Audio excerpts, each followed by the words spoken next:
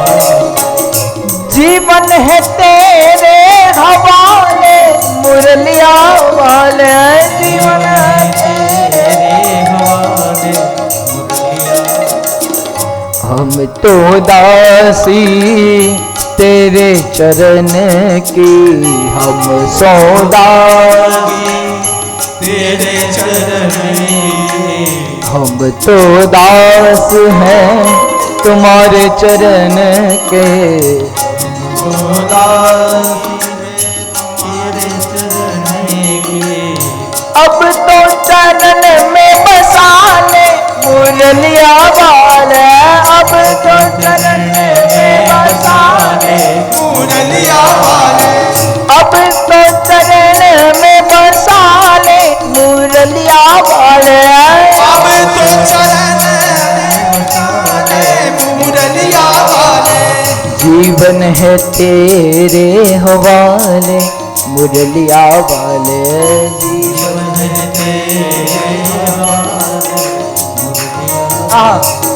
अपने चरण का दास बना ले, अपने चरण का दास बना ले, अपने चरण का दास बना ले, अपने का दास बना। फिर क्या वृंदावन में बसा लो, क्या वाले वृंदावन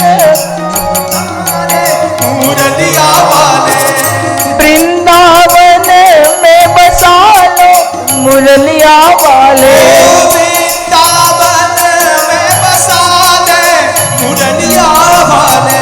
जीवन है तेरे हवाले मुरलिया वाले, ओ जीवन है तेरे ओ जीवन है तेरे हवाले मुरलिया वाले, ओ जीवन है तेरे हवाले। बस ऐसा ही भाव लेकर भगवान को अपना जीवन सौंप देना चाहिए। ऐसे भक्त सब अपना कुछ नहीं सब कुछ है सो तोर, कितनी भी खींचो कभी नहीं टूटे प्रीतम की डोर। बस एक प्रेम बंधन से हमको उनके संग बंध जाना है। ऐसा ही भाव करके बस दास की वाणी को अत्र विराम देता हूँ। जय जय श्री राधे, जय जय श्री राधे, जय जय श्री राधे श्याम। मेरा पहली कथा का रसपान है, तब भी वो भी मेरे संग है। सोचो कृपा कहाँ कहाँ से आती है वो हमको नहीं पता। एक सच्ची बात बताता हूँ भक्तों, हम लोग गए थे अभी केदार और वृंदावन। केदार जाना कुछ फिक्स नहीं था। हम हरिद्वार में मेरा थोड़ा अनुष्ठान था, वो अनुष्ठान खोलने के लिए क्योंकि मैं अन्न आरोग्यता नहीं था। गायत्री अनुष्ठान था मेरा वहाँ पर, और कृष्णाष्टकम का अनुष्ठान लिया था मैंने। वो मैंने किया। सब लोग ऐसे बोल रहे थे कि हमको रुद्रप्रयाग जाना है। हाँ बोला चलो जाते हैं। रुद्रप्रयाग से 70 किलोमीटर केदार था। तो अभी कोरोना का टाइम था, तो कई लोग ने ऐसे डरा दिया कि लाइसेंस हिलका चाहिए, वो चाहिए, कोरोना का रिपोर्ट चाहिए, सब चाहिए। लेकिन सब भक्त ने ठान लिया था प्रभु कि जाना है तो केदार जाना है।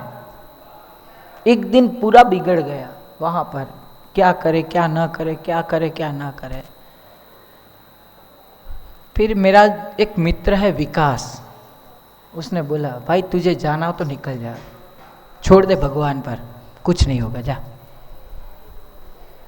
मैंने सोचा स्वयं ठाकुर जी उनके हृदय में बैठ गए क्या, हमको इतनी हिम्मत देने के लिए आए कोई।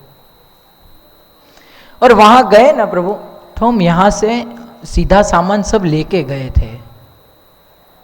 पूरा ऐसा पोट का था जैसे हम एक वर्ष के लिए बाहर जा रहे हैं ना, ऐसा पूरा बर्तन, इलेक्ट्रिक सगड़ी, सब सामान साथ लेकर गए थे। खाना बाना सब हाथों से बनाए और खाए। लेकिन वहाँ गए तो कुछ खाने का मन ही नहीं, बस ऐसे ही जूस पी लेते थे थोड़ा। बस 1-2 दिन हमने बनाया कुछ, दाल चावल वो बनाई, मैगी सब बनाया। वो वापिस आया वृंदावन के अंदर, वो ऐसे के वैसे खड़ा था। और वृंदावन के अंदर हम राधा रानी गए, रमन रेती गए, जो उखल बंधन है वहाँ गए, और फिर लास्ट में हम भांडेरवन और वंशी वट गए। तो वंशी वट के जो परिक्रमा मार्ग है, इसके बीच में कई कुटिया है जो साधु संत तो रहते हैं वहाँ पर, और प्रभु का नाम स्मरण करते हैं मोह माया से पर होके। तो हमारे संग ब्रजभूषण दास जी महाराज थे। तो उन्होंने सोचा, उन्होंने बताया कि ये जो संत है ना, वो ऐसे बाहर जाते नहीं, उनको जो दे वो ले लेते हैं अपने आप से, अपनी कुटिया से बाहर नहीं निकलते। हमने सोचा कि कुछ ये जो बचा हुआ है ना हमारा, ऐसे हमने उपयोग कुछ नहीं किया था। हमने सोचा कि उस संतों को दे दिए, सब संतों को बांट डाला हमने। तो हम लोग ऐसे, मैं और मेरा जो ये भाई की तरह है जीत, ऐसे हम लोग आ रहे थे, तो रास्ते में बात कर रहे थे। सोचा जीत, भगवान ने जो नियत किया हो ना, निमित्त किया है ना, वो फिक्स है। क्योंकि हम ले गए हमारे लिए, हम कुछ कर नहीं पाए, वापिस आए वृंदावन में और वो सब संत के हाथ लग गया। सोचो ठाकुर जी ने क्या किया। वो भक्त आश्रम के अंदर 30 वर्ष के बाद आए थे, भरूच से आए थे, और वो हल्दी, जो धनिया पाउडर आता, वो धनिया मिर्च पाउडर, वो सब लेके आए थे। सोचो 30 वर्ष पहले कभी यहाँ पर नहीं आए थे, उस टाइम पर आए और हमने हल्दी, धनिया पाउडर और मिर्च पाउडर सब लिया। वो ठाकुर जी के जो संत है ना, उन संतों को पहुंचा दिया। कहां से कहां तक ले जाते हैं संत। यही है, जब कृष्ण मेघा प्रभु ने कथा की तब तरसियमिया में मैं उनके संग था, उन्हों की पहली कथा दी। उससे पहले हम सोमेश्वर भादरलाव में मिले थे प्रभु। तब प्रभु जी बस ऐसे श्रवण करने के लिए आते थे, क्योंकि जो सुन सकता है ना अच्छा, वो बोल पाता है सच्चा। और आज मेरा भी सौभाग्य हो गया, आज मेरी भी प्रथम कथा है, और ऐसे वैष्णव कृष्ण मेघादास यहाँ पर पधारे। उनके लिए 3 बार हरि बोल करते हैं। हरि बोल, हरि हरि बोल, हरि हरि बोल। बस अब ठाकुर जी की आरती।